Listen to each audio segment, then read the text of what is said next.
Good morning, students. Today I am going to continue my lecture for plus 1 political science. The name of the chapter is federalism. The topic is demand for autonomy. बहुत सारी states, even many political parties जो है from time to time demanded that states should have क्या है कि more autonomy via the central government.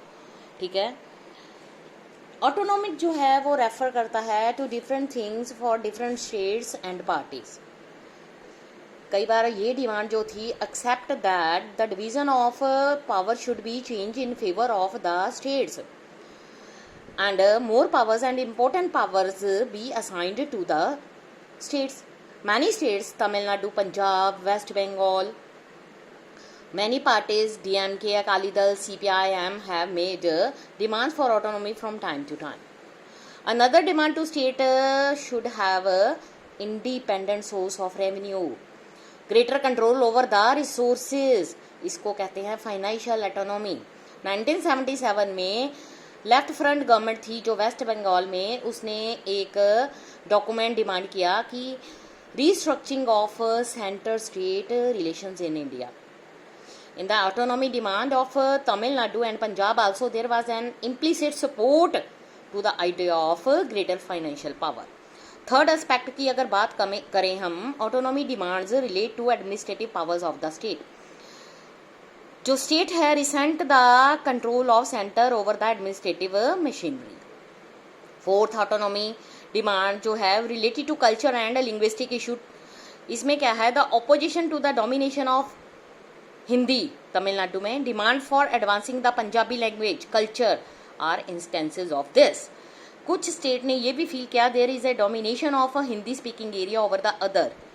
During the decades of 1960 there were agitation in some states against the imposition of Hindi language. उसके बाद क्या हुआ, role of governor and president's rule.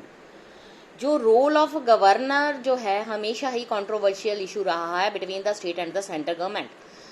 जो governor है is an elected officer, not N elected officer holder. ठीक है, many governors have been retired military officers और civil servant और politicians. Government is appointed by the central government and therefore action of governor are often viewed as an interference by the central government in the functioning of state government.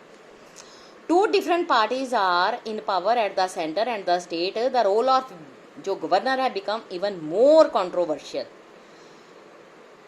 Sarkaria Commission that was appointed by the central government in 1983 is submitted its report in 1988. उसने examine किया issue relating to centre relation. उसने recommend किया कि जो appointment of governor है should be strictly non partisan. Power and role of governor जो है become controversial for more reason. One of the more controversial articles in the constitution, article 356 जिसको कहा गया है, which provide for president rule in any state. इसमें क्या होता है, this provision is to be applied when a situation has arisen in which the government of the state cannot be carried on the accordance with the provisions of this constitution. It results in the takeover of the state government by the union government. जो president है, proclamation has to be ratified by the parliament. President rule जो है extended till 3 years. उसके बाद governor has the power to recommend the dismissal of the state government and the suspension dissolution of state assembly. इसमें बहुत सारे conflicts आ गए। कुछ cases में जो स्टेट गवर्नमेंट्स है उसको डिसमिस कर दिया गया। They had a majority in the legislature as had happened in Kerala in 1959 और विदाउट टेस्टिंग देयर मेजोरिटी।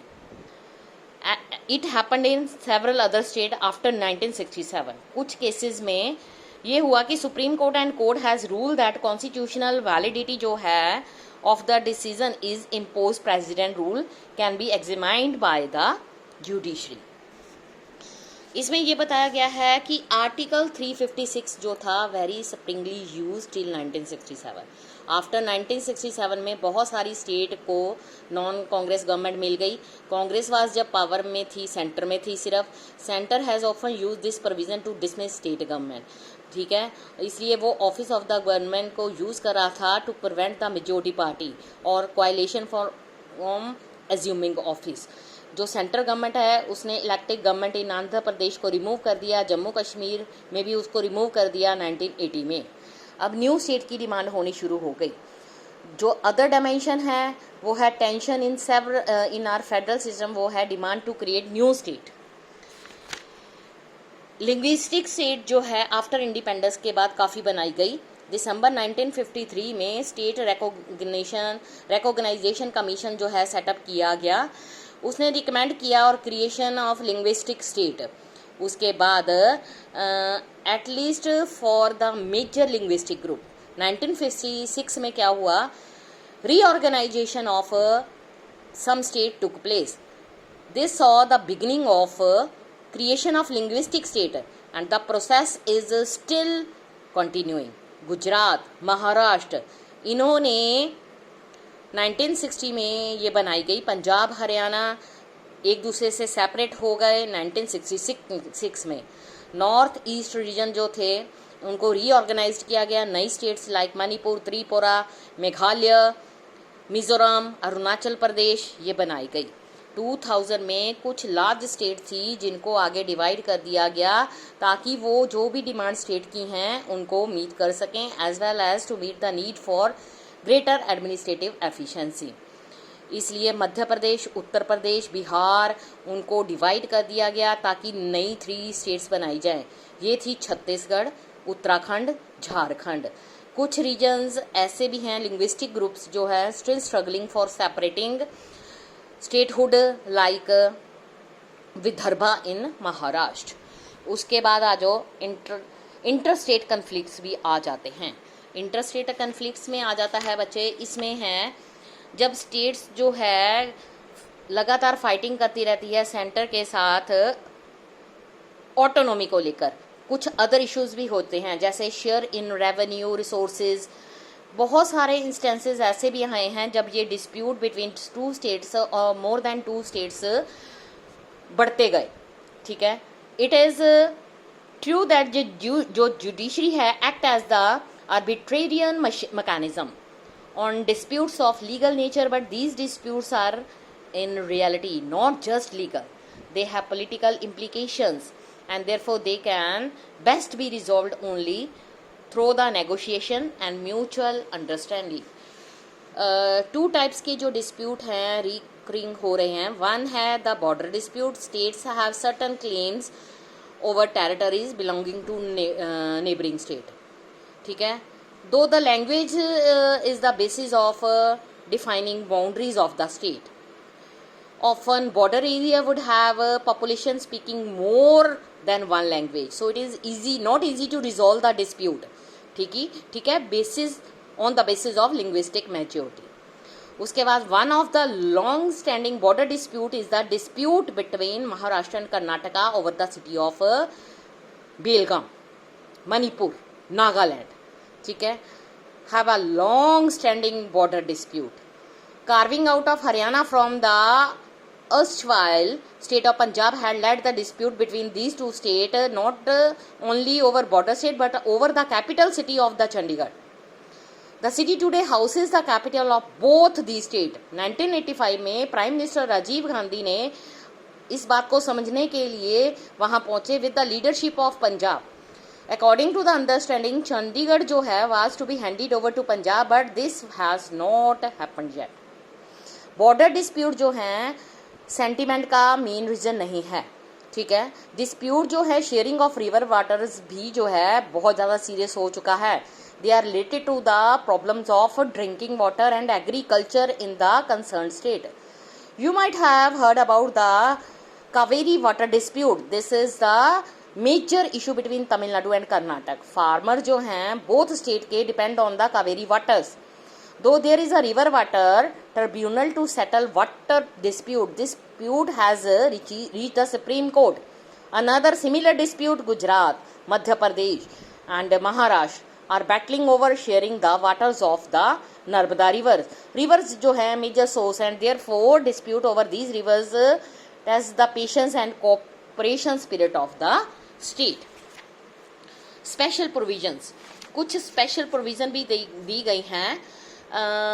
इसमें है एक्स्ट्रा ऑर्डिनरी जो फीचर्स हैं फेडरल अरेंजमेंट के, बहुत सारी स्टेट ऐसी हैं जिनको स्पेशल ट्रीटमेंट दिया जाता है, वो हमने आगे already noted in the chapter on the legislature that the size and population of each state being different, ठीक है। एसिमेट्रिकल रिप्रेजेंटेशन जो है प्रोवाइड की जाती है Rajya Sabha, ensuring minimum representations to each of the smaller state। इस अरेंजमेंट को ensure किया जाता है that larger state would get more representation।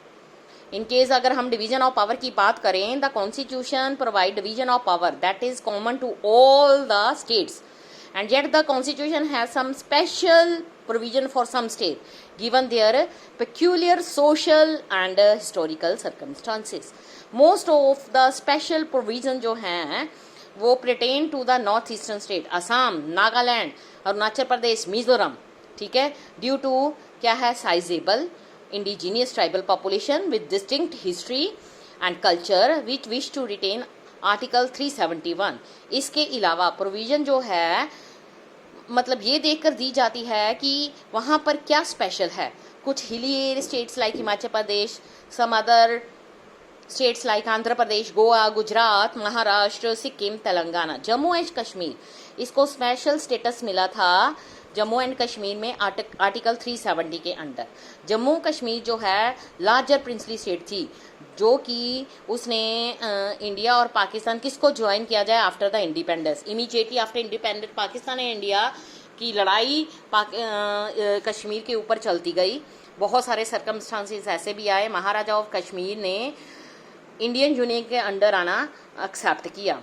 बहुत सारे मुस्लिम मेजोरिटी जो स्टेट हैं उन्होंने पाकिस्तान को ज्वाइन कर लिया, बट जम्मू एंड कश्मीर जो है एक्सेप्शन था। इन सर्कमस्टांसेस में क्या हुआ कि great importance autonomy bye constitution Jammu और कश्मीर को दे दी गई।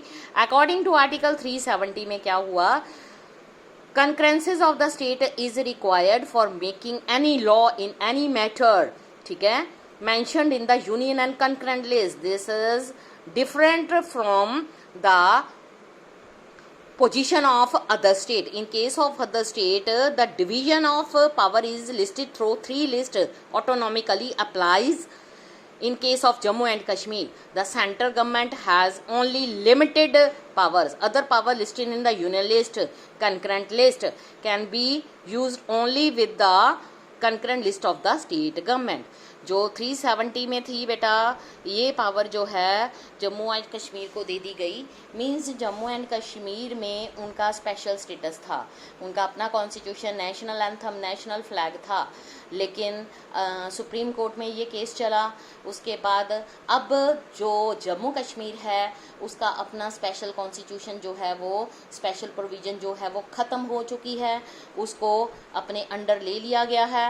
इस तरह से जम्मू एंड कश्मीर भी एक हमारी इंडिया की स्टेट बन चुका है, क्योंकि इसका जो इशू है पाकिस्तान के साथ वो बहुत ज़्यादा चल रहा है, डिस्प्यूट्स हैं, लड़ाइयाँ भी होती हैं। हमारे वहाँ पर जो पंडित रहते हैं, मुसलमान पंडित, उनके लिए भी जम्मू एंड कश्मीर का जो इशू है बहुत ख़राब चल रहा है। इसको बचाने के लिए हमारी इंडिया में जो इसका केस चल रहा था सुप्रीम कोर्ट में, उसमें जम्मू एंड कश्मीर का जो स्पेशल स्टेटस है उसको ख़त्म करके इसको अपने अंडर ले लिया गया। बच्चे, ये था चैप्टर फेडरलिज्म जो मैंने आपको एनसीईआरटी के बुक में से करवाया, जिसमें ये बताया गया कि पावर जो है किस किस के बीच में डिवाइड की जाती है, फेडरलिज्म का मीनिंग क्या होता है, सब्जेक्ट लिस्ट, कंकरेंट लिस्ट ये किस में आती हैं, ये सब कुछ आपने थॉरली इस चैप्टर में स्टडी किया। अब नेक्स्ट चैप्टर हम स्टार्ट करेंगे फर्स्ट से, दैट इज़ कॉन्स्टिट्यूशन। वो मैं कल अपने लेक्चर में बताऊंगी आपको। Thank you students.